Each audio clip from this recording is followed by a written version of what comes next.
The meaning of the movie author Orpheus for Reading for Minutes published on the 25th of March 2021 updated on the 25th of March 2021 The American biopic Judas and The Black Messiah is a jaunty political thriller set in the genre of biographical drama. After the show in early 2021 at the Sundance Festival, the project Shaka King became available to a wide audience in full format and on the streaming service HBO Max. The Russian premiere took place on 12/02/2021. The plot of Judas and the Black Messiah is based on real events from the life of American society in the early 1970s. In the conditions of economic crisis, against the background of the conflict in Vietnam and the Watergate scandal with the impeachment of President Nixon, the protest movement for the rights of black people is gaining strength in the country. The author of the script, director and producer of the film Shaka King artistically presents the viewer with historical facts about the last years of life of one of the leaders of the social organization Black Panthers, Fred Hampton. In uncompromising attempts to fight for equality, the young charismatic politician manages to unite Latino radicals, criminal African Americans and rednecks of Chicago.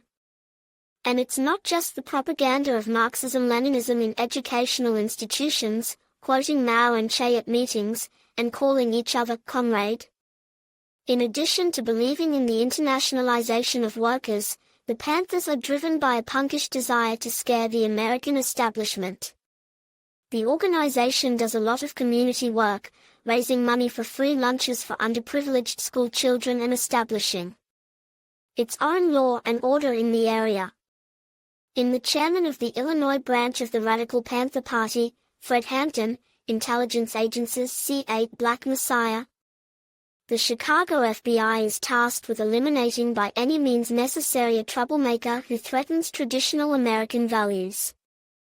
After all, as the famous saying goes, in the United States everything the average American dislikes is communism, and it must be fought mercilessly. Special Agent Roy Mitchell recruits a dark-skinned criminal, small-time crook William O'Neill, and infiltrates him into the local headquarters of the Black Panthers. Bill, that's the name of the FBI informant, becomes part of the plan to destroy the cell from within. He is driven by the fear of going to jail for his past deeds and the desire for his own well-being. The soul warms the promise of a decent reward after the completion of the task. Without thinking about the serious consequences of his actions, O'Neill becomes an active assistant in organizing the physical elimination of Hampton and his associates. The title Judas and the Black Messiah is a reference to the textbook parable about the belated repentance of a man who has committed a despicable and heinous act. Parallels with biblical stories are built on the fact that Bill becomes sympathetic to Fred and the fighters for the rights of black people. Judah revises his views on life, now clearly realizing the consequences of betraying the interests of his people. But Stockholm Syndrome visits the undercover operative too late, when he is unable to change anything.